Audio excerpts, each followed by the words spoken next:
dating to relationships, from sex to love, from Christianity to politics, from darkness to light, you have now entered into the real zone. Welcome to Conversations with Trent, where no topic of conversation is safe from discussion. Now, here he is, Mr. Epic himself, Trent Williams.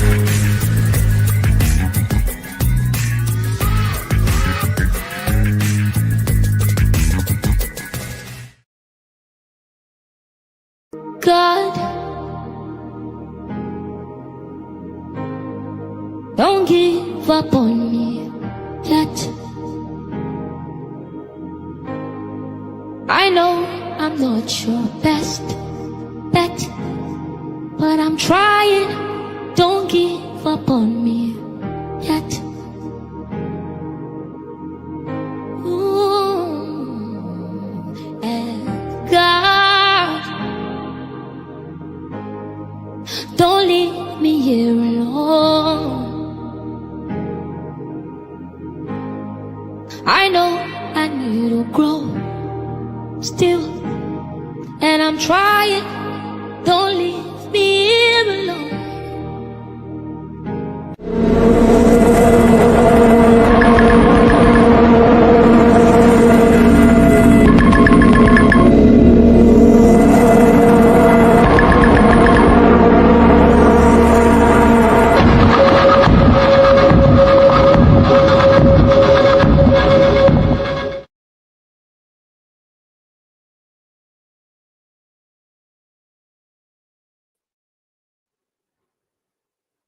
What's going on? What's going on, beautiful people?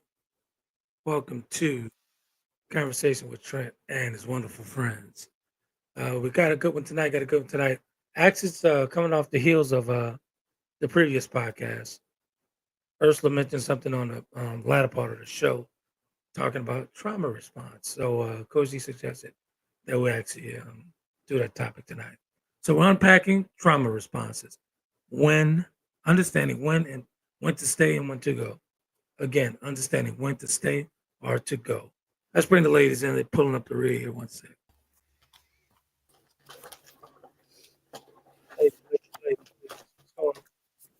Good evening.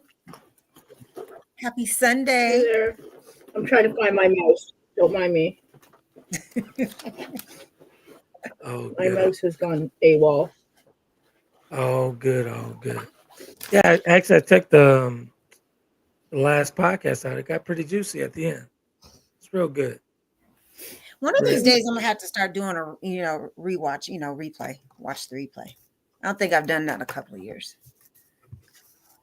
Straight slap. I never do. Yeah, I watched enough of it for us all. Oh, good. Okay, perfect. Sounds great. Good stuff. So we're talking about understanding when to stay or when to let go. Unpacking trauma response. So Coach D and I were talking to Ursula back and forth. Well, she's not here, so. And she didn't believe in that was trauma in when you physical with your partner or your girlfriend or your boyfriend or whatever. And she didn't believe in the trauma response. So break it down a little bit, D, and we'll kick this off real quick. Let's say hi to the folks first. Hey, Slash. What up, Slash? I see you, baby. You know what? I'm sorry. I keep thinking it's like DJ Anamaj. So it's a DJ named Slash. Don't mind me. It only took 4 years. That is hilarious. Oh, I'm just like, is this some kind of one of those, like, no offense to anybody's Muslim, but I'm like, is this some kind of Muslim type name he's using? Don't tell nobody that. Please don't. I've been a little slow. Okay. That is hilarious. So let's talk about how, for me personally, I could actually speak on how overwhelming it is when you actually going through some trauma, been through trauma, and you're in a relationship that has triggers. So it's very, very overwhelming for a person to actually get over the hump. It's going to take some steps and negotiating back and forth with yourself. But Ursula thought it was kind of odd that we said it was trauma involved. And I found it kind of odd that she didn't even believe it. Oh, Ding. yeah, I do remember that. Yeah. Well, there's a reason for that. What's that? Well, you know what, I texted you. But so here's the thing. Most people think that trauma responses are fight and flight. Fight and flight. So you're going to have to bear with me. I have implant surgery, so my enunciation may be a little off today. Oh, good. There's actually 5. There's fight, flight, freeze, fawn, and flop. Mm-hmm. Right? Wait. So fight is being combative or defensive. Flight, you abruptly remove yourself from the situation, right? Right. Then you have freeze, where you either shut down, become withdrawn, or being unable to make decisions. Then there's fawn, behaving in a way that aims to please or appease the other people, so there's no conflict or harm or stress or anything like that. That's where your people pleasing come in. And then there's flop, where you, sir, would you stop agreeing with me? Shutting down as a last resort or collapsing and just plain dead disassociating, right? That's the flop. So a lot of people don't realize that those 5 are trauma responses, because we only talk about fight or flight. We never talk about the other 3. That's interesting. Real interesting. Yeah. That's Ursa's actually, she's joining us now, so you know what? There's go ahead. Disassociating. Yeah. I didn't hear you. So pretending that there's no trauma is a trauma response. What does that look like? Pretending that there is no trauma is a trauma response. I got you. Right? Mhm. So that's the behaving in a way that aims to please or appease others to avoid conflict. Interesting. Right? That's your people. Oh, I'm an empath. I can read a room. I know how to tell everybody's energy. Most of those people are not empaths. Yes, anybody can read energy, right? Reading people's energy is just a human thing. Being able to tell how somebody feels by how they're walking, talking, closing a door is a trauma response, because you are paying attention to that to avoid conflict. Mm-hmm. Right? And like another thing, the trauma of being forced to get up and clean on a Saturday morning and being yelled at without being taught how to clean properly. So that as soon as you hear a certain song, you automatically clench or tense up. Is a trauma response. Look like Ursa's ready to get pulled in. Give me a thumbs up if you're ready, Ursa. All right, let's pull her in. Let's see. Good stuff. What's going on? Hi, can you hear me? Yep. Okay, sorry. Oh, because I got. I'm having internet issues tonight, big time, with my computer, with my laptop. Uh-oh. Yeah. Uh-oh. Yep. Continue, D. All right. Yeah. So we know the 5, right? So fight, flight, freeze, flop, and friend, right? Or fawn, whichever you want to prefer. So here's the thing. Those are responses. Then you have reactions. So if you have like CPSD or PTSD or any type of trauma diagnosis, then you have different reactions, right? Mm-hmm. So let's talk about, 1 second here. I'm just pulling my notes up so I stay on track. Good stuff. So if somebody comes into a room who has caused you some kind of issue and you automatically get an upset stomach, that's a trauma. That's a reaction, right? Like it's just the same as like if you have bad dreams, you get nervous, you get sweaty. Those are all bodily reactions. So they're different than responses. So when people say, "Oh, I don't have any trauma," but when they immediately talk about it, they can't talk to this person because of the way they feel when they're around their person, that's a reaction because that person has caused some sort of trauma to them. Right? I get a headache when I have to talk to my sister-in-law.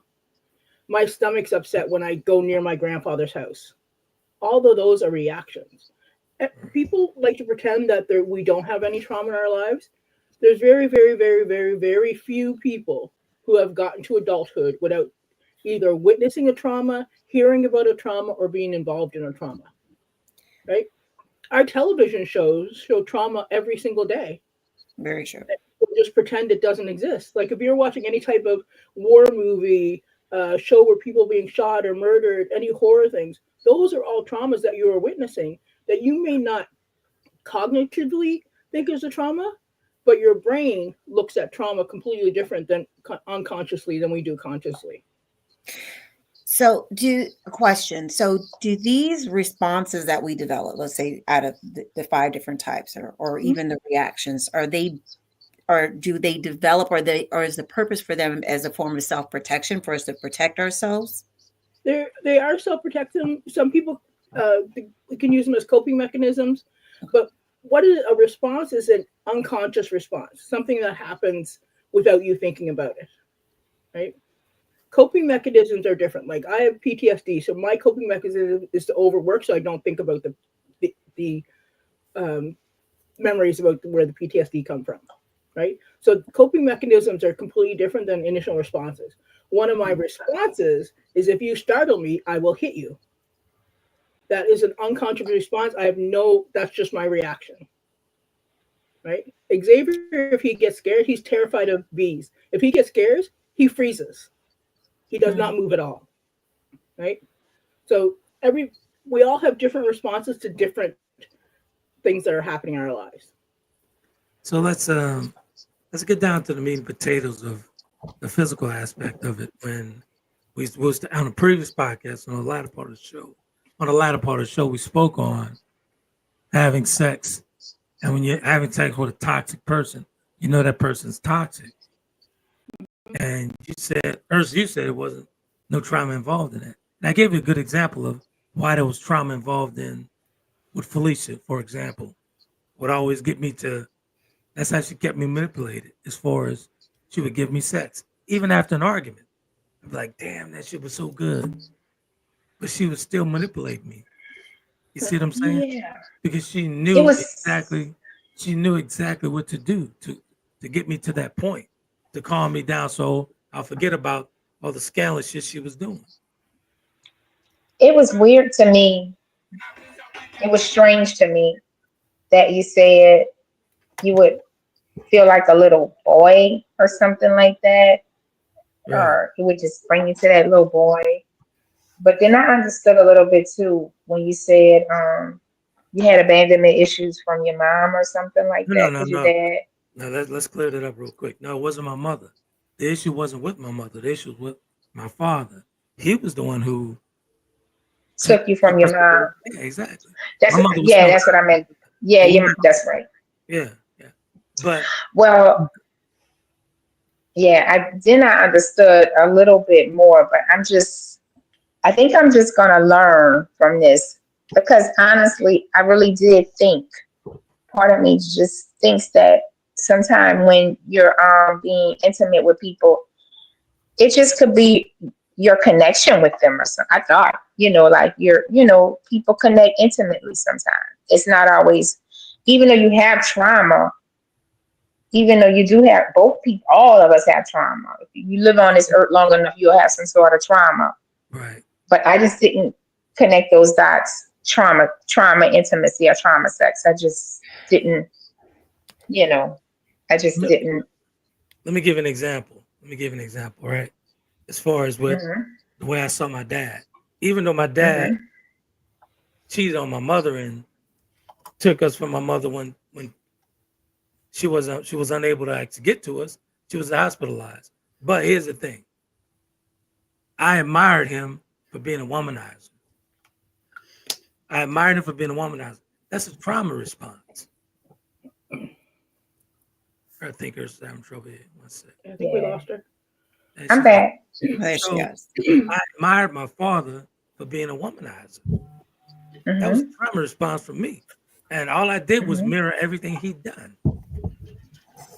All I did was everything he'd done as far as having multiple women and whatnot and all this other stuff, and all across the country, multiple women. I admired him, but that was a trauma response. That was the father wound. We talked about that a couple months ago. Exactly. Here's the thing: if you're a healthy and healed person, you're not going to put up with the ups and downs and confusion of an unhealthy relationship at all. Right. I believe that. So can situationships, let's say you have both parties are consenting, nobody really wants to have a committed relationship for whatever reason, and they just want to be able to have those moments where they're intimately together with each other or physically together with each other. Right. Those are all trauma based. It's an avoidant relationship style, avoidant attachment style. That's right. Yeah, that's why anybody says they're in a situationship, I'm like, who hurt you? Right. So would that mean that we should? And I'm just asking because now I'm thinking. So are we just supposed to all feel that we should be attached to somebody? No, not necessarily. So why is that an avoidance of attachment if you don't necessarily desire to be attached and you? Because you are really attached because you're in a situationship. You're just pretending that there's no attachment there, right? Because you're having sex with just this one person. So that is a relationship. It's just not one that's deemed formal or monogamous. Why is it not healthy? Why, like if you have both people that's all they really want from each other, like people just want to be free, whatever reason they want to just have. And I'm being very serious. I know you. I'm being very serious. So I just like, why is that? Because now I'm just thinking. So is the norm that we all have to there's a desire that we should all, that there's something wrong with us if we are avoiding something, if we don't want to have that type of relationship with someone. So here's the difference between not wanting having a relationship and being in a relationship and pretending you don't want to be in a relationship. Okay, but my question was based off having sex with somebody, and I guess that is a form, you're having relations with them, but you don't necessarily, neither party wants to make, whether it's timing, whether I'm focused on this or whatever's going on in life, but they don't named the relationship into having a relation, into nurturing an actual committed relationship, so to speak. Yeah, but here's the difference: it's not committed, but it's still a relationship, and it has a title. You're friends with benefits, right? Let's just call it what it is. You're fuck buddies. I mean, I don't say that, but okay. I don't like that term to use it like that. That's so. What it is. That's what it but is. But how about two consenting adults that have decided, listen, we need to like really work through some other stuff going on around us. That it ain't no. Everybody have worked through their drama or whatever. Are they doing their own work? What about in the process of doing your work? So and this is a place that wait. Why you have to pretty? It is what it is. If you just let her finish her point. Go ahead, Ernst. Go ahead. Thank you, Shane. I didn't want to say anything. I'm just trying I want to be the best kind of person I can be to people. Girl, you all to speak your mind. So what about like if somebody is working through like any kind of trauma they may have had, and they don't want to like create more trauma in their world or around them. They want to try to have navigate peaceful relationships. I don't think that certain rooms we go in, certain relationships we have, they're all not trauma bonds. I disagree with it. If people are doing their work, and they just decide, hey, I don't want to create any more of the same, they can actually have intimate, wholesome relationship and connection without it being trauma induced or connected to trauma. And I'm going to say that I have lived in that space where there's no trauma and no drama. So let me ask you a question, right? Yeah. This is a question for the ladies on the panel and ladies who's actually viewing, right? So if I approach you and say, hey, listen, I don't want a relationship. We could definitely be physical. And you agree to that. There's no ties, no nothing involved in it, right? Mm-hmm. We're not tied to anything but that sex. That's it. Now, and 1,001 times, I've been down that road telling women that, and their feelings get involved and get caught up. That's some trauma there. You agreeing to me having just sex with you, calling you when I'm ready to go get off. that's some trauma into that. You can't tell me that it's not. I get that, but we're talking about two different scenarios. So that's and that does happen. Totally agree that we could that, and I think that women, there are some women and there are some men, because women can present that same opportunity to men as well. But that the party is willing to, that party wants more in the beginning and knows that they want more, but they're willing to accept that part that you're saying, I'll get, this is what I want now. They're willing to say, go ahead and go along with it, and hoping that eventually down the line it'll turn into something else. That's not what I'm saying. I'm saying you have two totally secure people, probably already been married, maybe more mature in life, don't necessarily want the responsibilities because of whatever they got going on in their lives or they want to do in their lives, of having to be nurturing the relationships, because relationships take work. I just need every now and then when I come in town or whatever this, we can hook up, we can get together. You do whatever you do when I'm not here. I do whatever I do. I'm going to be free. You going to be free. Right. That's a trauma response is what I'm trying to get to. Can I ask you a question? Yeah. Is that healthy? Do you think that's but who's to, but why? Okay. So then explain to me, and I'm not trying to push, I'm just playing devil's advocate here so I can understand. I don't know if it's healthy or not. And who defines whether it's healthy or not? I don't know. So that's why I'm asking. And for the listening audience, this is not my situation at all. So please don't. Right. I like that you're saying that. Thumbs up for that. Me or sending letters talking about what's going on with shit. Nothing. It's not my situation. Not that I like it. We just gumbo talking over here. Yeah. Thank you. So we just gumbo talking over. Here's the thing. I think people are getting mixed up. Yeah. So there's a relationship styles, your attachment styles, and trauma bonds are two different things. Mm-hmm. Right? So you can have a secure attachment style and be in a situationship, right? Most of the time they wouldn't, because a secure attachment style leads to stable relationships. They just go hand in hand, right? But here's the thing. If you have an anxious or preoccupied attachment style, that's where you end up in high anxious levels, low avoidance, and you create relationships that lack trust or thrive. That's where the situationships come into place, right? So your attachment style usually leads to a specific type of relationship. That's true. Right? And then you have trauma responses within your attachment style. If you have if you don't have a secure attachment style. So can we take a step back and define, can you explain what an attachment style actually is? Yeah. Okay. So there's 4 of them. Mm-hmm. We have secure.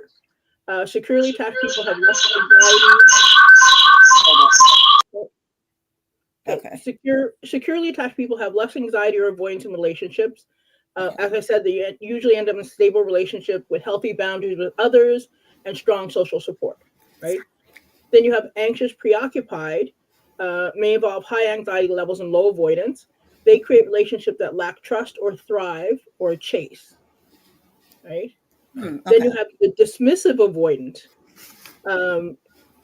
They have low anxiety levels and high avoidance levels. This is where you get the situationships a lot of the time. This attachment style may lead to a more distant or casual relationship, sometimes stemming from a fear of commitment. Now, this doesn't mean somebody who doesn't want a commitment fears a commitment. That's two different things. Okay. Right? And then you have the 4th one, the fearful avoidant. They tend to be high in anxiety and avoidance. People like this are often drawn to close relationships, but simultaneously fearful of them. Like those are the clingy folks. Okay. They want the relationship, but they're so terrified that they're going to lose it. Right. Now, let me intervene here for a second. Mm-hmm. So I'll give you an example, or since you guys not picking up on this trauma thing, right? I'll give you an example. Yeah. I was a Rolling Stone, a serious Rolling Stone, right? And I was kind of cheeky in those relationships. I was kind of, like, I could do this, but you can't do it. And actually, I was having a conversation with Michael earlier today, and he reminded me of this, right? He's like, do you know every single woman that you were with, everything was good, and then when you got bored, and they didn't want to be bothered with you anymore because you got bored, and that's when you started acting right. I said, you know what? You're right about that. That's another trauma response, right? As far as when they're getting ready to leave, I really didn't want them. Mm. When they get ready, wait a minute, don't leave me. That was an attachment situation there. That's crazy. It goes back to my childhood. That's crazy. Is that attachment though? It's not That's attachment. crazy. Yeah, I was about to say that Crazy. doesn't sound like that. That's crazy. Yeah, that's No, like You didn't want them. That's crazy. that's like cheaters. If they cheat on you, they'll dismiss it. But if you cheat on them, oh my God, the world has fallen apart. Didn't I just say that was cheeky on me? I was cheeky about doing that. It's cheeky, but it's you're validating their bad behavior when you do the same thing they do, because they won't accept accountability or responsibility for what they have done and causing the trauma they have caused. But if somebody else does it to them, they know immediately what they've done. Why is that a bit narcissistic too? So let's say even in his situations, right, where he knew he wasn't really serious about them, but when they got fed up and got ready to go, then all of a sudden he wants to act right. It's like the married man dating someone. The married man cheating, but he doesn't. He can cheat, but he doesn't. His mistress can't cheat, or she can't have anybody. Not cheat, but she can't have anybody else. That's crazy. It's selfish. That's crazy. The word narcissist is used way too much. Like, I think it's like 3% are diagnosed in the DSM, like are literally diagnosed narcissists. Most people are just selfish. I think that was me. I was very selfish. Yeah. So, and I wanted my cake and I wanted the whole damn cake and eat it too. yeah, So you're okay. still a little like that, sir. What'd you say? What'd you say? I said you're still a little like that. Very much so. Oh, it's not a little. Very much so. Uh-huh. Very much so. Listen, don't bring an X on if you don't want the truth coming out. That's all there is to that. Right? Well, you know, it don't matter to me. You already know. So, You already know. But let's talk about, on the latter part of the show, we talked about the sex and the trauma. She disagreed with that. She disagreed with that there was some type of trauma involved with the physical part of it. So you're gonna tell me that if you're in a situation, right, and you know that I'm in a situation, but you're still dealing with me physically. You're still dealing with me physically. Is there something wrong with you, or there's something wrong with me? Well, here's the thing. Like, you're able to hear me good, right? Yeah, we good. Okay, so when you're younger, you make all kind of foolish decisions. You know what I'm saying? But as you get older, you just kind of view it a little bit differently. I think now I'm older and I view it a little bit differently. So if you come to me and you tell me you're in a situation, then that's great. Like you're in a situation, you're not going to be in a situation with me. But at the same time, if you have just two adults that's healthy, that's navigating healthy relationships and just don't want to induce trauma in their life, I don't see what's wrong with them connecting. And if they connect sexually, I don't see anything wrong with that either. Like I've been said, like, where do you go to enjoy sex? Are you emotionally involved? Like, I mean, that's a whole conversation in itself, how you unpack intimacy and how does that look. So for me, I just don't think all sex that's unattached is trauma sex. That's just my opinion. Would you agree that 9 times out of 10 cases, women will get caught up in a situation like that once they agree to a guy? If I'm approaching you. Don't use those odds when we don't have any you don't have any factual statistics to back that up. Don't say 9 out of 10, because then I could come right back and say, well, 10 out of 10 men do too. Because honestly, I think men do, because no matter what, they don't want to let you go. Whether they've got somebody else or not, they still want to be. A lot of men still want to be selfish and hold on. So it's the same. It's right. For men. I'm not refuting. Okay. I'm saying once, let's just say we get intimate. I say this is all I want, and this has happened to me 1,000 times, man. Oh, I can handle this. I can handle, but I don't want a relationship, right? Oh yeah, I can handle it, Trent. I can handle it. But that's not the truth. They stalking me. But that's not the truth. From the beginning, they only agree to that with the hopes that down the line that would the man is telling you. It doesn't matter. Now I will be honest with this. All right. So some women only will still tell you that, but even so, they still want the relationship, but they're going to agree to it with the hopes that eventually the sex is going to turn you out. So she's not being honest with herself. No, she's not. You're not being honest with yourself either, because you were specifically seeking out women who would do that. So that was the unhealed portion of you who was seeking these women out, knowing that they would accept being an option instead of the priority. Good point, D. So it's unhealed on both sides. sir. Thank you. So why didn't you just say that you weren't healed and you were a big part of the problem? Instead of just trying to put it on the women for just going along with it and being delusional. What'd you say? I said, because you're trying to instigate. That's what he's doing. He pretends that he's pulling stuff out of us. But you know what that means? That means, you remember that comment he made where he said he could do this without us? Yeah. Yeah. That wasn't cool. But who you gonna pull it out of when you by yourself?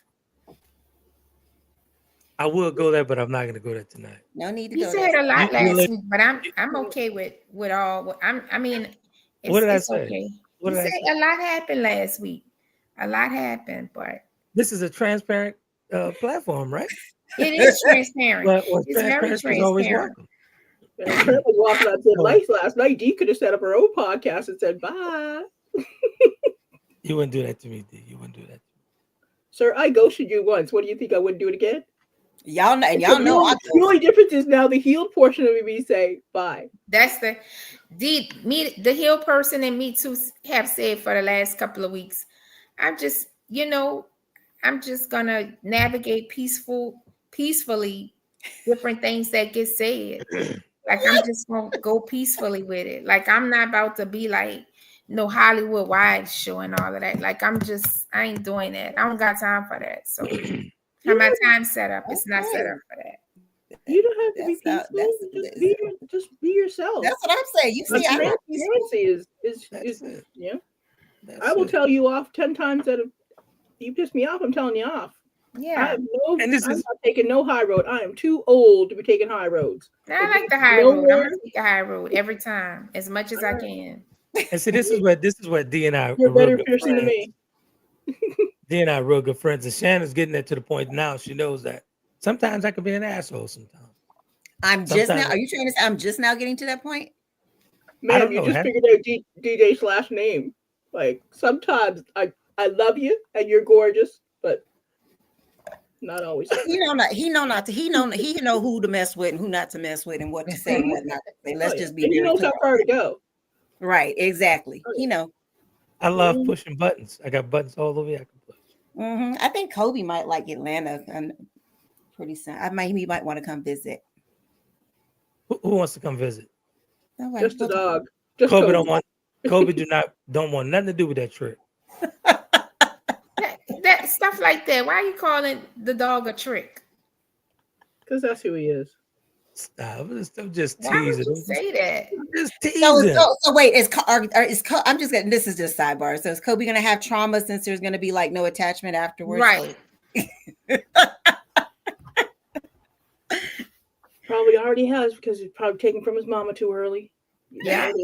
Oh. But anyway, okay. So I think we've gotten to the point where we know that there are some sexual encounters or sexual whatever relationships we may have that aren't necessarily all trauma based. Yeah. That was just kind of the point I was trying to get earlier to kind of, because I thought about a little about what you said, Ursula. And while I believe there are, and I would like to, Coach D, ask you in just a second about how your trauma maybe as a child being in an unhealthy sexual situation through some type of abuse translates into certain trauma responses in your adulthood, which I think some of those may play a factor as well as some of those unhealthy sexual type of relationships or attachments we decide to have with people and develop those toxic addictions. Yeah, it relates into like hypersexuality, promiscuity, unhealthy sexual choices, like having non-monogamous relationships and not using condoms, stuff like that. Like having random sexual escapades where you don't know the person or anything like that. And just making really risky choices. Right. Because that's usually a body boundary issue when somebody's body has been violated. Exactly. Right. So. Hey, Tamika from Instagram, I see your sister. Yeah. And 1 in 3 women are sexually violated. So it's a very common response. Right. So yeah. So when people say that they don't want to have a relationship and they prefer situationships, that's why I asked what hurt you, because most of the time there's something behind that. right? Right. Because there's a difference between, oh, I don't want to get in a relationship because I just got divorced. I don't want to get in a relationship because I just lost my husband. Those are very different than, oh, I don't want to get in a relationship because I'll just get hurt. That's the difference, right? So when somebody says they don't want to get in a relationship, you have to think of what the why is and dig into the why. Okay. Interesting. So, quick question for you ladies. So, why is it so hard to and not just ladies, just men, we're gonna generalize this thing. As far as I notice when we start talking trauma, we start talking about past issues, like people run from that type of stuff. People run from that. Because And a lot of people think it means they're broken or there's something wrong with them. the Right? majority of folks are running around with rose-colored glasses on. Well, in our community, nobody wants to talk about trauma or Right. mental health issues, whereas we have some of the highest suicide rates out there, right? And people will protect the pedophile cousin or uncle or father or somebody and expose generation after generation to them. And we need to step up and protect our babies. And people don't like it when I say that. I'm like, if I know that somebody is hurting kids, I will call the cops on you. No ands, if, ors, or buts. I don't care who you are. As you should. Yeah, because I will protect all those babies like they're my own baby. Right? You don't want to see the mama bear come out with me because it ain't pretty. I will get you. But in my personal experience, I believe the first time you acknowledge that some issues you need to address, you get on the path to greatness. You get on the path to feeling better. But you have to, it's imperative that you agree that and you admit it to yourself that, hey, this issue in my past, it really bothers me. Yeah. I can honestly, that's why I can sit here on these podcasts and tell you it took me 8 years to get over my ex-wife. I acknowledge that. It took me 8 years. And here's the 8 thing. whole years. Yeah, when you're healing and when you're on that journey, you will lose friends and family members. Ton of because the ones taking advantage of your unhealthiness will lose that advantage once you become healthy. Exactly. That's Once I got over the other side of that hill, I left a lot of people on the other side. Yeah. Ton of people. so. And that was almost 10 years ago. So besides, acknowledging that there is some trauma or that there was an issue that things are stemming from, what were some of the things that you actively had to do during those 8 years to work through it? I did a lot of meditating. I did a lot of self-reflecting. I did a lot of taking responsibility for the toxicity I brought to the party.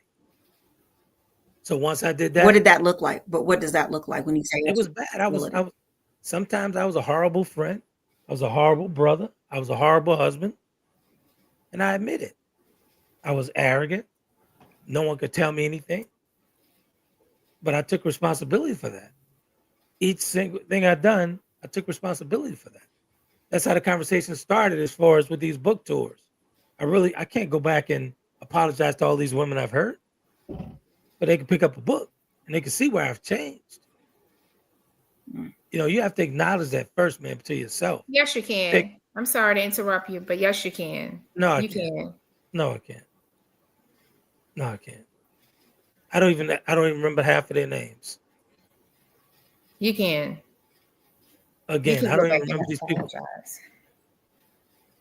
I don't even remember half Are of you their saying names. that he could go to each and every one and apologize? I'm just trying to understand if he doesn't remember who they all are, how is that going to happen? He may not be able to make contact with all of them. Hell, some of them might not even still be alive. But Right. I do believe in such thing as like sometimes you may, where you can go back and rewrite your wrongs. You should, and you know where they are, and you know the impact you make. And as far as I'm concerned, I'm gonna go a step further and say your work honestly begins when you know that you dealing with people from your past that you shouldn't even be dealing with. We are all adults here. And if you still connected with some of them people, which I'm sure we all are, they are trauma bonds, or they could create trauma bonds. they haven't done any work. You have no business touching them in no kind of way. I'm gonna just say that. 10 toes down that I can't, and I won't. And so I'm confused. I'm standing 10 toes down that I can't. That's not even possible to do that. You have a whole platform, Trent. You have a whole platform where you have access to the world, and you can apologize on your platform. So I think pick up a book. Hold on. Okay, so I can't remember. I remember I haven't read the first book. The first book is the Four Horsemen, right? Yeah. So that's the one I haven't read, but I read the chapter of the Delta. So the chapter of the Delta was that was your apology to, because I know you acknowledged a lot. There was all those conversation books, like what's that? This book. Never be too big. Never be too big to apologize to somebody if you hurt them. You're beating the dead horse. Here's the thing. Dead horse. If you have caused trauma to somebody, you can re-traumatize them by going back and apologizing and putting them into a position where they are forced to feel like they have to forgive you. No, listen. Yes, no. I think it's very adult. Even if the person isn't ready to accept it, I think it's really huge and adult to be able to go back and say, and look, re-traumatize somebody? Why would no, not re-traumatize. Even if you cannot reach that person via phone or messaging a bottle, find a way to make sure you rewrite your wrongs when you're wrong people. And that's my word. And I stand on that 10 toes down. I don't go in, especially at 52, I don't go around trying to create any drama for anybody. And if I do say anything to anybody that's off or make them off a little, I am quick to go back and apologize. That is the right thing to do. Ernst, we're talking about 35, 40 years ago. Trent, I don't care if we're talking about 100 years ago. Let's move to the next topic, because that's not making. You're doing it again, and this is what I'm talking about being a decent friend, Trent. We talking about trauma binds and affecting people. I say you can apologize. No. You say 10 toes down, I can't. And D support you on that. And that's y'all firm stand. Maybe y'all have a large body count. I don't know. But I'm saying, whoa, I think you better stop right there, because that ain't this is going off the rails a little but bit. D, listen, I'm not trying to attack you, D. I'm not trying to attack you. But I'm just saying, if you know you wronged somebody and you know you was bonded to them with trauma or whatever, and you know you may have done something that's out of line or treated them in a way or ghost them or whatever, I don't think anything is wrong with you writing a note or anything and saying, I apologize. I was not in a good place. That is what I feel. I stand firm on that. And that's it. Okay, you can stand firm on it, but I'm going to tell people not to clear their conscience by sending people notes and letters and apologies, because now you have put that person that you have caused harm into in a harmful position again. And now they have to go into the position where they have to feel like they may have to forgive you when they're not in that position to forgive you. Not to interrupt you. The person don't have to forgive you, but you at least know you cleared your heart by apologizing. Oh yeah, so you cleared your heart and you put it on the other person. Great job. Well done. I am going to be well employed for a long time. Thank you for keeping me employed, because that's what's going to happen. Because they're going to call me up and they go, Dee, this guy who cheated on me and dumped me 30 years ago sent me a letter that he apologizes for what he did. And now that brought all of that back out and I don't know how to deal with it. What do I do? So now we got to go back and go through all that trauma all over again because somebody wanted to clear their conscience. No, you need to clear your conscience. You talk to your therapist. Don't bring it back to the person that you've hurt. Or talk to the Lord. Hi, LaShane. Is it LaShane, right? LaShawn. Oh, your cousin, right? Yeah. Okay. Hi, LaShawn. Thanks for coming back. She said forgiveness is for you, not for them. Very true. I will say this, and not that I always want to feel like I've got to come to Mr. Epic's defense, because I don't. At times he pisses me off and I can't stand him anyway, which is why you see me on my hiatuses from the show at times. But I digress.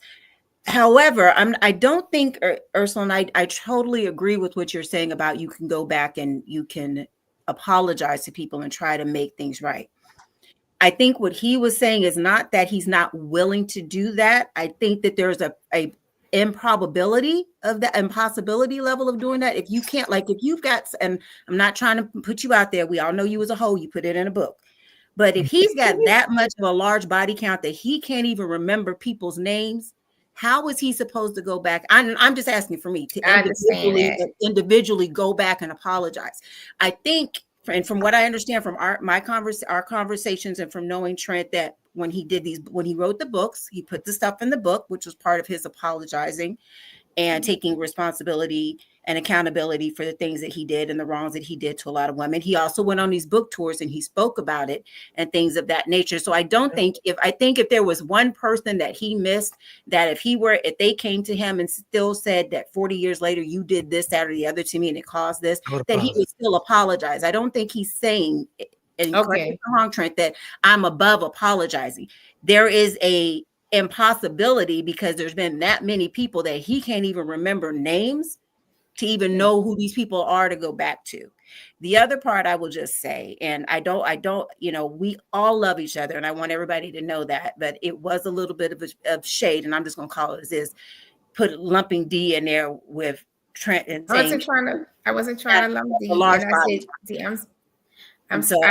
apologize for coming off, but I'm just saying, like, yes, you can. If you wrong somebody, there's ways that you can make sure you get it right. Now, I'm not trying to lump D in that. You know what I'm saying? If I'm shooting at somebody and D come to their defense, the bullets might ricochet. I wasn't trying to even shoot at you. You know how much I respect Trent, but I'm just saying, I'm gonna just say, if you could apologize. That's all I'm saying. And I think we all understand that, and we all agree that if there's opportunity, yes. And I will hold on, Trent. I will also say, in Dee's defense, I've been through an event where someone severely wronged and traumatized me. I would not want that person to come to me. I understand that. I would not at all. That would just reopen and re-trigger all kinds of stuff there. So I've moved. There are certain things that I had to do to move on from it. So them coming to me would not be beneficial for me, and it would be so in that sense. And what you were saying, it's beneficial for them, which to me is a little selfish, in my opinion. So that respect, I do have that experience from my own, where I can understand Dee's point and totally agree with that part of it. So I think what I'm thinking about is, like, when you have a one night stand here or there or whatever, I'm not thinking of extra severe trauma where somebody is really like severely trying to induce harm to somebody. I wasn't thinking about it. I'm just talking about like random relationships that people have that probably you shouldn't be having. Yeah, and I think Trent would probably admit that he's probably inflicted a lot of trauma on a lot of women over the years in his past. So I wouldn't even downplay that and just say it did. Here's the thing, though. It was never malicious. It was never malicious at all. So let's clear that up. So is that kind of thing where hurt people? There it is. Pretty much, yeah. I think there's a difference between he can't apologize and won't, because he would, without a doubt. Right? When he called me up, he thought he had wronged me and started apologizing. I'm like, sir, I ghosted you. I don't know why you were calling me. Like, I like that. I told him why, right? And I told him the reason why I did. But you know what? There's sometimes we think we may have hurt somebody, but it may have been the opposite, depending on what was going on in that person's life. Right? Look, genuinely, and with this condition, I genuinely did not remember, on top of not remembering half these women. But when I called Dee, I called with, very apologetic. And she was like, but I laughed. What to do? That's just real talk. That's real talk. That's real talk. But I give you another example, right? My brother was out maybe about a month ago, 2 months ago or so, and he saw a girl that I used to deal with. And he had to remind me who she was. I don't even remember being with this girl. But I was like, oh, okay, old girl. All right. That's a damn shame. That's what it was. That's what it was. It is what it is. So is it a large body count, or you just don't remember, or is it a large body count? It's both. Yeah. Let's just be honest, sir. See, that's how I'm saying about them times that that boy was talking. He was bringing all kind of women around. I'm like, this is embarrassing. It's Well, you answered your own question. If you saw fleas, and how many years was he in California and doing his music thing? So you group, you already know. I can't apologize to all those women, man. I'm sorry, I can't. If they run up on me, we could have a conversation. I'll even buy them coffee. You know, so hey, it is what it is. Well, this has been educational. It's also been very entertaining. So thank you. Hers came in hot tonight. She came in hot. D, I'm sorry. I apologize to you, D. But and ladies and gentlemen, if I'm shooting that trick, just kind of get out the way of the bullets, friend. I'm sorry. No, man, I shoot back. Ladies and gentlemen, this is where we call gumbo talk. Sometimes I'll come on. I don't feel good. I go to shooting at them. I can take it. I got a bulletproof vest on, so they call me the Teflon Don. But hey, it is what it is. But we got love for each other. It's so good. Can I answer a couple of questions I got via email about my dental surgery? Yeah. Go ahead. All right. So a lot of people don't realize this, but when you're pregnant, if you have morning sickness all day, every day, it affects your teeth. So I was actually losing my teeth from having Xavier. And we've been fighting for almost a decade to keep them. So eventually my dentist said, D, it's going to cost you more money to keep them than it would to get implants. So what I did was I have a beautiful smile now. See? So yeah. I had dental implant surgery. So I had the remaining teeth removed and then implants put in. So I'll have temporaries for 3 months while they work, while the gums heal. Then another temporary that they'll perfect and turn into a permanent so that the implant, I have 4 up top and 5 on the bottom.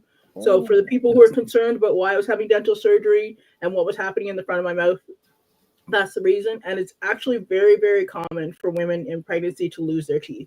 Yeah. So just so you're aware.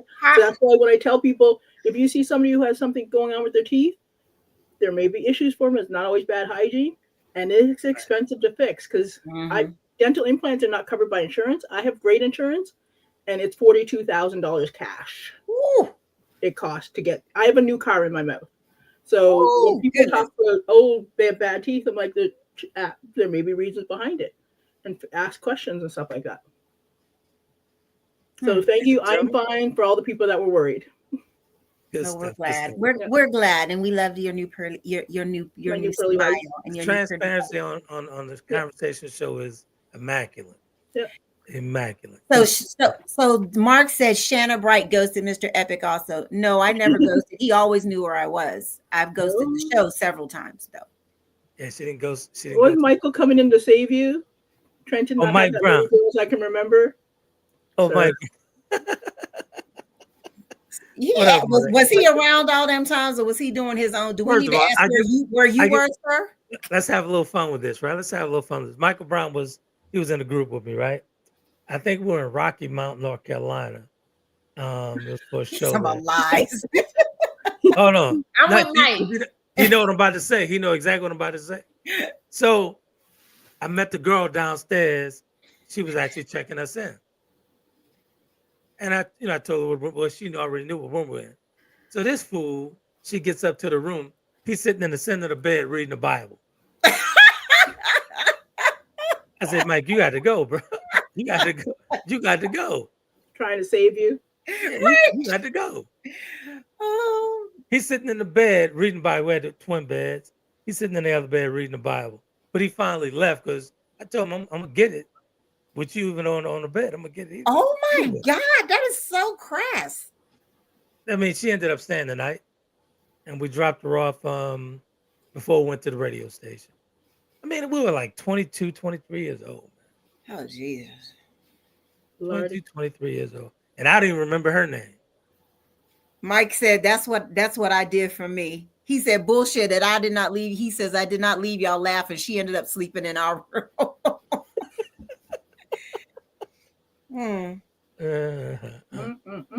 So I have an idea. Today I received a call from one of my friends who is a viewer. And she said it would be great if we I don't know if she's watching tonight. I don't know if she watches or she goes back and watch after. But she said it'll be a great show idea to do a show about why men and women in our culture, in the Black culture, aren't getting married anymore. And look like the Black families are not what they used to be. We're still getting married. The media telling you we're not, but we are. Black fathers are one of the most important. A study was shown that Black fathers are the most involved group of fathers there are there. Well, she didn't talk about Black fathers being involved. She said she seems like less and less she sees Black marriages and people getting married. She needs to change her group up. Yeah, we can talk about it. I don't know what's going on with Slash and them on the side, but what is Slash though? Slash says so just the women getting in the club free before 11 wasn't looking to get their backs blown out. Now 11 years later need a heartfelt apology. Bingo. And then Michael said you were married at the time. Oh, Slash came back with "Ayo, Mr. Epic sounds like BBD, do me, baby." And Michael said, "Yes, we are getting married, although we shouldn't sometimes." And well, that's a whole that's a whole different show. Yeah, that's a whole different show. That was what I texted. That's the topic I texted Trent last night, or not last night, last week. What was it I sent you? Let's see. Go ahead. I'm sorry. Was it? She's not the woman. Is she the woman you want, or is she the one your ego wants, or something like that? Ooh. I was on heavier pain meds. So 1 second, let me pull them up. You on heavy pain meds? Is that what you just said? I'll read it for you. Is that the woman you want, or the one that validates your ego? Ooh, that's good. I like that one. Yes, Mark. All my friends are red hot. Yes, they all are. That was Mark's question. He said, "Earth, is this one of your red hot friends?" What does that mean? Is red hot a good thing? I don't know. Is this a New Orleans term? I don't know. That's that. You're talking about the loose Slash. You're talking about the loose ones. So what are you talking? I don't have loose friends. They are all ladies. Red hat women are old women. Is it really? Yeah, red hat is a women over 50. Oh my god! It's a group. Yeah. I don't know if that's what Slash means, but Slash calling you old. That's new to me. Okay. No, but in all honesty, I had a time, man. We had Mike and I and Lewis, we shared some great memories. In LA, we shared some great memories, and it was cool. It was good. I indulged in it. Michael never indulged in it, but I indulged in it. Yes, so make sure we put that disclaimer. Yeah, no, Mike never indulged in it. Mike never did. He's reading the Bible, obviously. Right. She said is red hat. Sorry. The 50-50 is the 50-50 relationships dissolving Black marriages or Black relationships. And she's specifically talking about Blacks because she said she sees a lot of the other people hanging out in their marriages, not us. And we're splitting up at alarming rates too. And it's true. We can go over it. I think we covered it like a year ago or something. It's about 2 years ago. We did that 2 years ago. Yeah, 50. It's just again. Look at it might be nice to touch back and see what the statistics are now. Mm-hmm. What I would be interested in understanding is the rise in unconventional marriages. So for those who are married, who are poly and are bringing third parties into their marriages, I definitely see an increase. At least you can there's definitely, you can see an increase in that from the media. I do know, because I read an article the other day, of the relationships least likely to divorce is Black women with white men. Ooh. Yeah. I'm gonna find the article too to see to look at the rest of them. That would be, we need to dig deeper into that. I'd like to know that. Yeah, see if you could find that. That would be good. I'm kind of looking that way too. Speaking of marriages, let's highlight Michael. He's trying to get some grounding points from his wife. Say he was married the longest. You were. How long's he been married? 25, 26 years. Well, congratulations, Michael, and your lovely wife, whose name you haven't given us. sir. Shawana. Congratulations, Michael and Shawana. He said wickedness can't control their lust for strange flesh. Is that what is that a response? Is that a response to what I was saying about unconditional? Who knows? What is that? Is that you? He's talking about me with all that food. Yeah. Oh, you're strange. You had strange flesh. I didn't know the girl. About? Me, I didn't know. I didn't know them. I didn't know those. Oh, he said yes, you did. You had strange flesh. So one of them was the choir boy, and one of them wasn't allowed in the church. Is that what we're talking about? Mm-hmm. Yeah, that was real. That was like the Temptations. One of, or what? No, it was from the Five Heartbeats. Remember, there was the one choir boy. He had lots of it. Oh, all right, Mike. There you go, Ursula. All right, Mike. Enough of the comments, Mike. I know. At first, Mike said it was a lie. There wasn't that many, and now he said he had lots of it. Get your lie together, Mike. Which one you want to go with? Yeah. Yes. Get your lie together. Bring Michael on. We can have a talk about it. Hey, Trey, can I ask you a question? Let me block Michael because he can ready to put can my. I ask you a question? Can I ask a question? Go ahead. How come? I'm just curious. Are you're over 50, right? Trent? I'm 54, feeling like I'm 25 in this condition.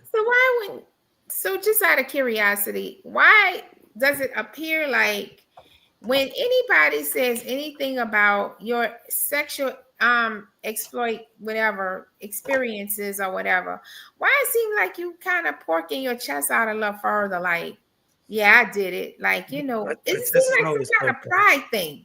Because it feeds his ego. It does. But I mean, I think that I'm not going to say all men, but I think that that's a lot of men. The more women they can conquer, the bigger their ego is, right? We had a show years ago about body count. It's like, it's okay. Like, and he'll tell you himself, he wouldn't want a woman that's got the same type of body count that he has. Mm-hmm. And I was honest about it. I would. I mean, but I'm just saying, it just goes to the point how some men feel like I can go out there and I can sleep with 1,000 women, but you got more than 2 people under you. If you got more than, and I'm not the second one, there's a problem. Yeah. Even Mike said it feeds your ego. Mm-hmm. That is hilarious. But here's the thing, Urs. Let me answer, and I'm gonna answer you honestly, right? That was one of the reasons I started writing all those books. I had some type of regret for some of those women.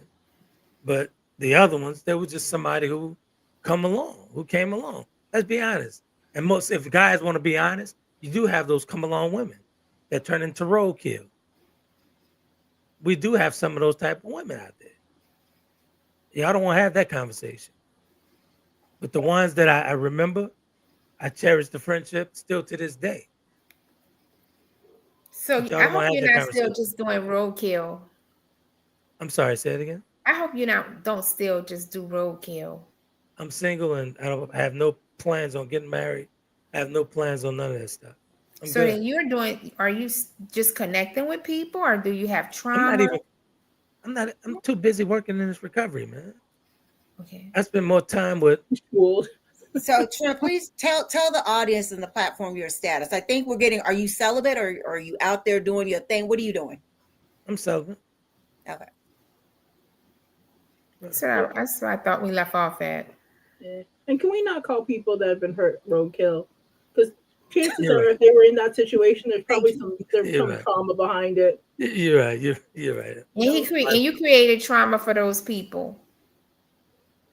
Yeah, so. Mark said no backstage snitching Bible study or Mike. Thank you. Exactly. What if Mark? So Mark, you're not surprised about? He said not surprised Shannon White about the swirl, sir. I've always been. I don't discriminate against races, so it doesn't matter to me. That's hilarious. So Shannon, what's your if you feel like if you want to talk about it, no. Okay. Oh my God. No. Oh no. About what? Oh, are you involved? Yes. Okay, you're seeing somebody. Mm-hmm. Oh, great. How's it going for you? Wonderful. What is this? An interview or something? Get this out. That's good. That's good. It's been a while, a couple of months, a year. Okay, I'm not gonna get into all that. Okay. Y'all got enough from me tonight. And this is why. But it's no trauma bonding involved, right? Okay. No. Ursula came with the gun. No. She came with the gun today. So it's all- No, trying to work Okay. on roadkill and all. Absolutely not. No. Okay. It's all good. Hey, listen though, let's be honest here. Talking about all those things that I've gone through my past experiences, Mm-hmm. I checked those sales and I think I told you that, Urs. It's pretty good. Yeah. But the thing about it is, hopefully somebody pick up a book. Hopefully they see me on a podcast. And if they do approach me, I would apologize. That's what I wanted. But you should know that. You should know that Well, about me. I know that. But you really gotta, like, I remember, so this, I'm a big movie. I love movies. And remember on one of those movies, I think it's Something Gotta Give, Jack Nicholson went to all of the women in the movie that he ever caused any kind of trauma to, and he apologized. Here's the thing, that's a movie. But wait, let me finish. That's a movie. But at least be willing to say, hey, if I wronged you in any kind of way, even on your platform, say, hey, if I wronged you, I apologize. Maybe some of them ain't ready to hear it. I know you're not a raper man, so you know what I'm saying? Clearly, you ain't a raper man. You don't have to. That there. Right. But you know what I'm saying? So I don't think you caused that kind of trauma. Nonetheless, you probably did cause some kind of trauma response or some kind of problems to somebody who maybe thought, you know, something beyond what you could give them would occur. And this is a great place to, like, not so much as air out what you did, but at least say, hey, if you ever see me on any platform talking, I just want you to know I apologize. Let me say this. I addressed this years and years and years ago. On the platform? This platform's been around for a very long time. Even when I spoke in Chicago, whether it be Dallas or Houston, wherever, I've always talked about those past experiences. Okay. Always. The first time I seen you podcasting in this style, in this form, was when I saw Nick. You were talking with Nick about I've been podcasting way before that. Okay. No, way. Oh, he's talking about when we first came back on with when I Nick first and came back. Nick and Tamp when Nick was on the show. Yeah. Yeah. But Who's doing great by what I will say, I don't know if Nick ever watches the show, but we follow each other on social media. He's doing great. He's engaged, and I'm very excited for him. Good stuff. Good stuff. I really, really liked one of the things he said when he first was in relationships, he was handling women, you know, intimately like a porn star. And I was like, that was huge that he said that still is like engraved in my thoughts. Like, you know, how people relate to other people. And sometimes we just all the way off with how we relate to people. Sometimes we just don't have it right. You know what I'm saying? And I'm gonna be honest with you. Sometimes we just don't have it right. And you could be done your work and still, you know, just things, the signals don't align. And it just because people are in two different places. Sometimes I don't even like people, to be honest with you. I'm sorry. Sometimes I don't even like people. Yeah. So Mike, because we're almost at 10 after the hour, Mike said, honest, and I think this is a good and accurate comment. He said, honestly, I don't think he caused trauma. I believe that he added to their trauma. I don't think he caused trauma either. Yeah. And then Mark said, he said, are there no skeletons? He said, no skeletons in the ladies' closets. Have y'all ever had to apologize? No, I haven't. I have. I apologize for Trent for ghosting him. Ursula, you got skeletons? Oh. Wait. You said to Trent for ghosting and you had to apologize. I apologize. I got a couple of skeletons. I'll be honest. Yeah. I don't have anybody that I was in a position like that I had to. Did you hear Ursula say she had a couple of skeletons, but she's throwing those bones at me? Well, you know, I mean, isn't that the pot calling the kettle black? But listen, here's the thing. I didn't create it. I only added to probably was something that was there. That's what Mike just said about me. Maybe I added to. I probably added to something, you know. Because if you're going, let me tell you something. I give an example. Hurt people hurt people. I give you an example. If whatever city it was or wherever it was, if you're going back and you getting into it with me, and you know I'm leaving the next day, You already had some trauma with you. Don't put it all up on me. I'm gonna agree with Michael. I added to it. I mean, I think that would be. I feel like that would be an accurate statement. Yeah. Yeah. So you know, Mike said he said I've never had to apologize. Well, we hope not, church boy. You better not. You better not. I'll tell you a funny story before we get out of here. We was in rehearsal. We was rehearsing. I think it was the video shoot, and this beautiful black woman. Oh, she was so gorgeous, but she kept on hitting on Mike. But Mike was so.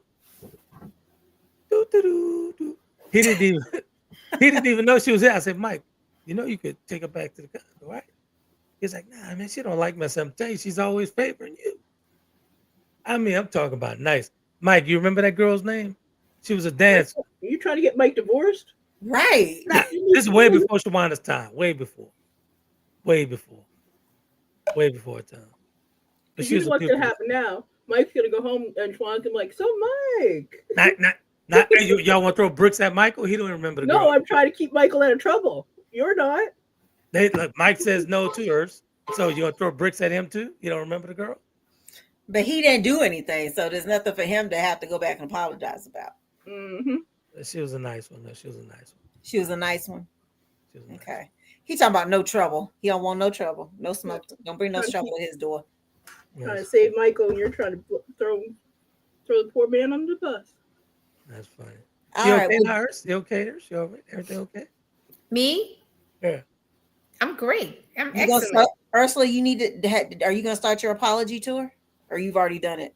No, I don't need to. Yeah, the people that I may have caused, inflicted in any way. I think they know that I'm really not that type of person. Like, I'm really not. I really love people. People make you not like them sometimes, but I really love people in general. I just do. So I joke around a lot. Trent already know you can't take me serious. Trent had to talk to me a couple of times and say, nah, I'm serious. I'm a jokester most of the time.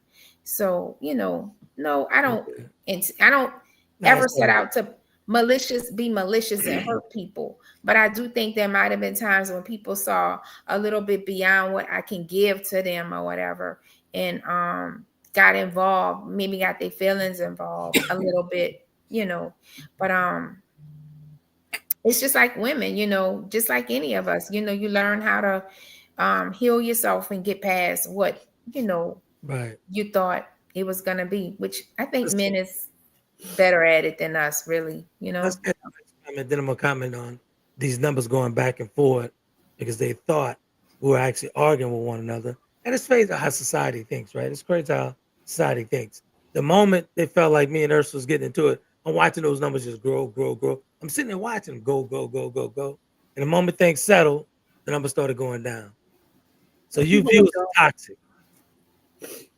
People love of course. That's why there's reality TV shows. And they're successful from a monetization standpoint. Oh yeah. Well, let's get into it again.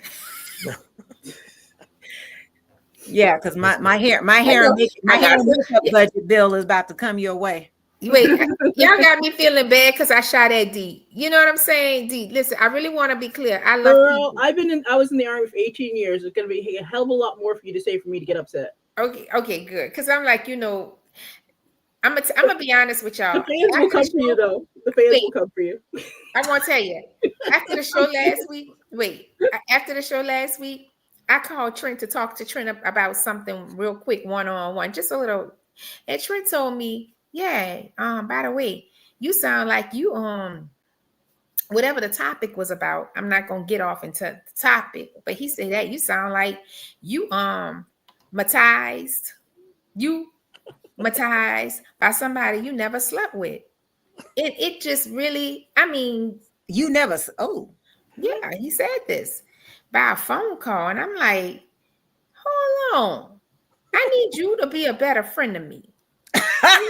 You'll always tell you the truth. A good friend will always tell you the truth. And I'm like really starting to feel like we struggling here with some friendship stuff, Now, my friendship with you is fine. It's fine. And on your side, it's sir. We're not gonna talk about that tonight. But you clear things up today when you say sometime I could be a real I can be an penis. asshole sometimes. Oh, yeah. Okay. And so I'm good now because I'm like, what? How could you even say that about me calling you? I can't even talk about the number of times you've called me or I called you to check in and you had some stuff going on. And I never categorized you. I was like, let me help you navigate this moment right here with what you're dealing with. And let me maybe shed some light on it one way or another. You know what I'm saying? Or the other. But for you to just call me out like that and say, yeah, sound like you, but digmatized by somebody you never slept with. I'm like, what? How much of a friend are you? I'm a great friend. Who is this person? I just gotta laugh. Okay. Ooh, Why are you Lord. saying that? How could you say that to me at the final hour of the night? Like, it just made me say, I'm not talking to that Negro. I'm sorry, for a couple of days until he figures out what he said to me. We ain't gonna figure it out, ma'am. He's not gonna figure it out at all. I still love him though. I'ma always love him, but I'm like, you just Ursula, I just tell you one thing, and he can, and I'll be like, I'm not gonna say the things that I said, but we've had some conversations, some come to Jesus, Muhammad, and everybody else moments. But sometimes you gotta treat you, even if they're supposed to be your friend, and real friends will accept that and hopefully course correct And keep moving so that you can move forward. I promise I won't say that again. But if you ask me, I'm gonna give you the truth. Listen, if you don't know nothing about me right about now, you know that it does not take a lot for me to get digmatized. You do know that. What? Whoa! Wait, hold up! What? Hold up! Wait, hold up! What? Did you say it don't take a lot? I mean, it takes a lot. I mean, it takes a lot. It's not like a it takes a lot. Oh, okay. I was about to say, what's gonna take a lot? It's gonna take a lot for me to I'm be sorry, like, D. I'm sorry. I'm sorry. Try to give me a heart attack. I'm like, girl, we have to have a conversation. And don't cut that part what I said. It don't take a lot. It takes a lot. You already know. Cut anything. It all stays.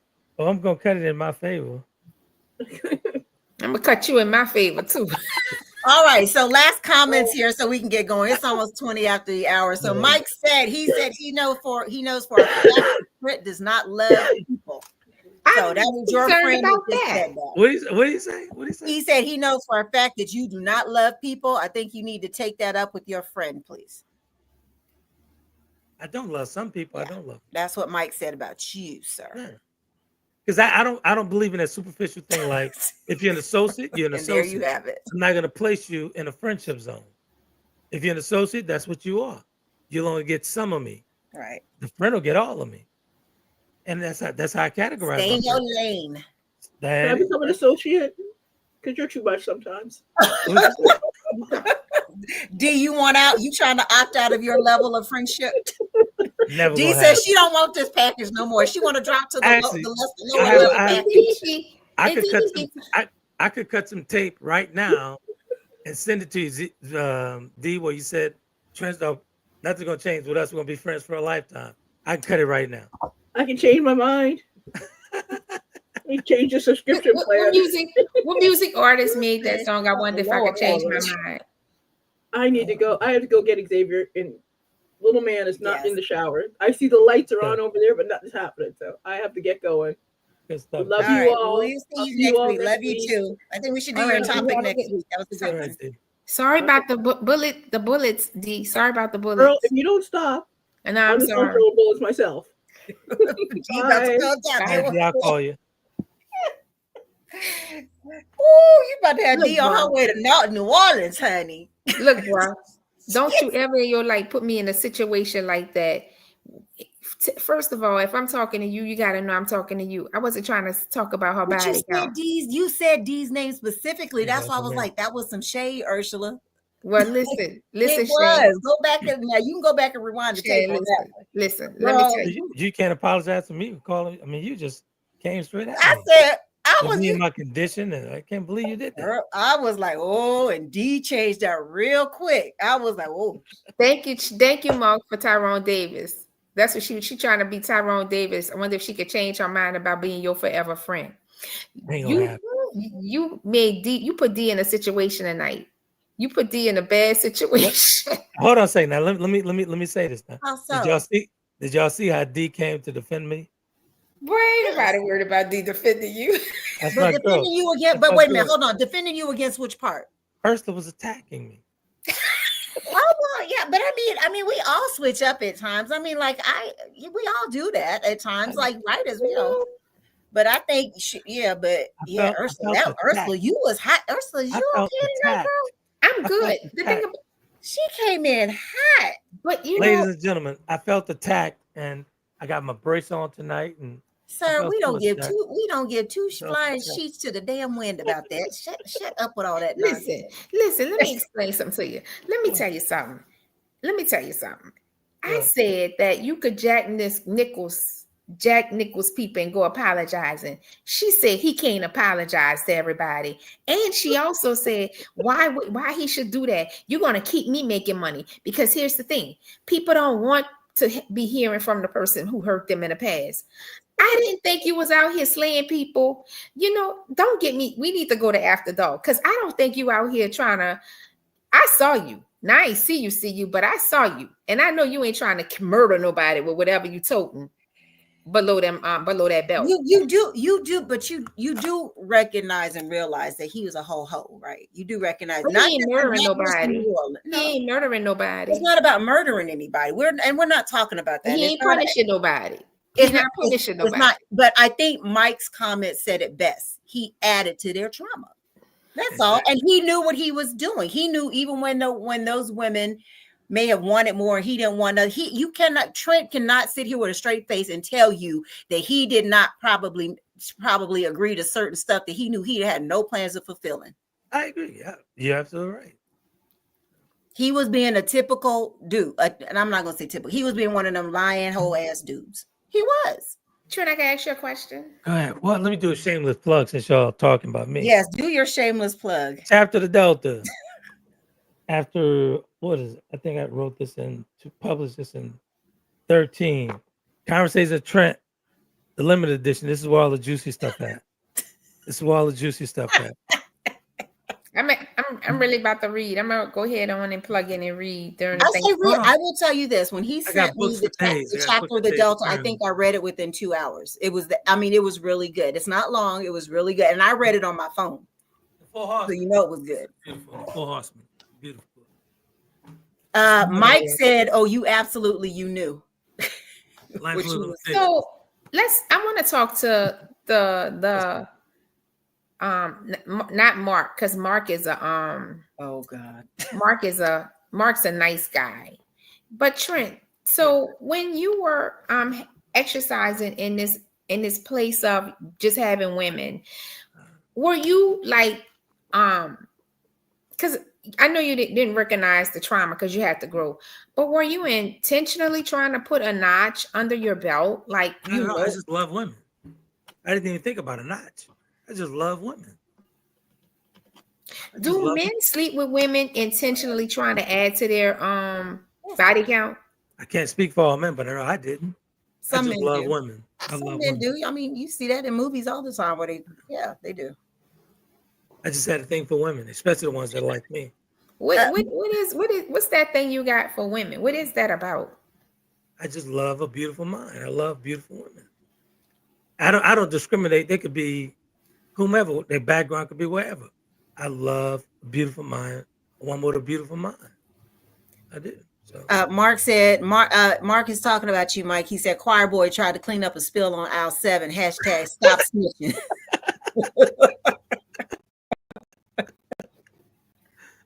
Yeah, Mike got a lot of dirt on me. He got a ton of dirt on me. That's why. Is that why you keep him close? I got to keep him close. Read that comment. Mike said not all of them have been beautiful. Mike, I've been saying this for years. He always be trying to talk about how they all dime pieces. I'm like, I have seen the pictures. They are not all of them. Not all even. of them. They might be a half a cent piece. I'm an equal. How do you say that, Ernst? How do you say that? I'm an equal opportunist, right? I'm an equal opportunist. I give everybody an opportunity. I don't discriminate. Clearly, you're like the EEOC.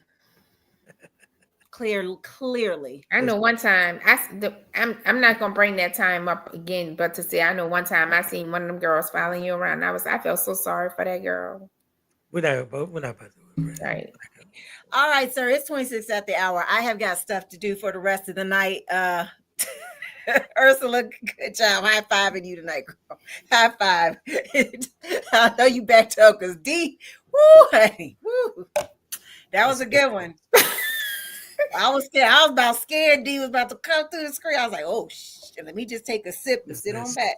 Yeah, I go, what's she gonna do? She just getting over surgery. She don't come down here to this heat in New Orleans. It's hot down here. We shooting down here.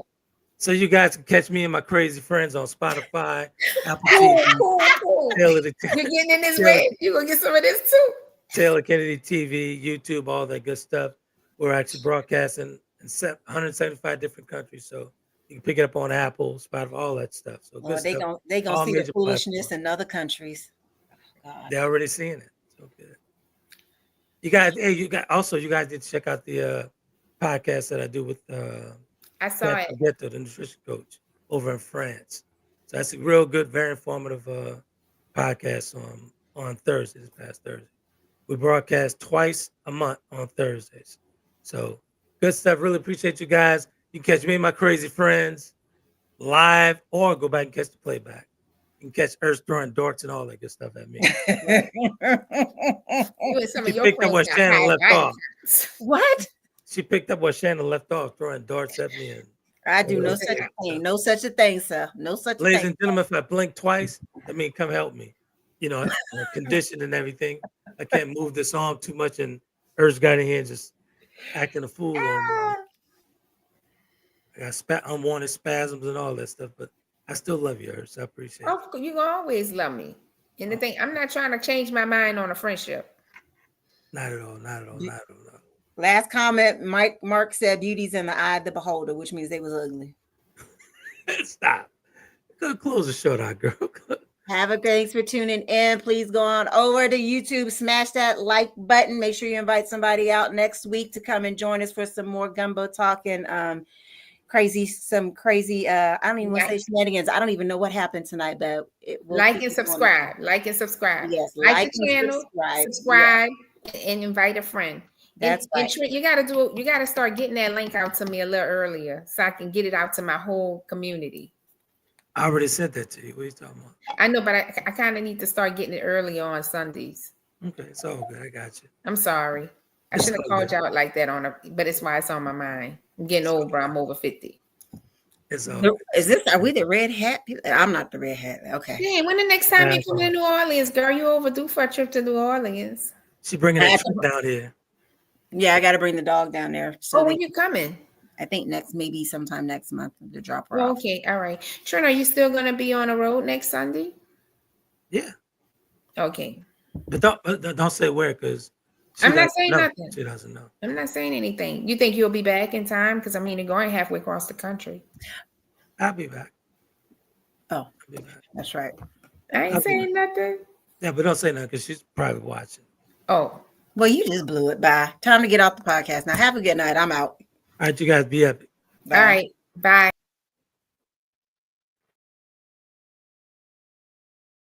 Conversations with Trent in conjunction with Taylor Kennedy Media and your radio network would like to thank you for calling in and listening to tonight's episode.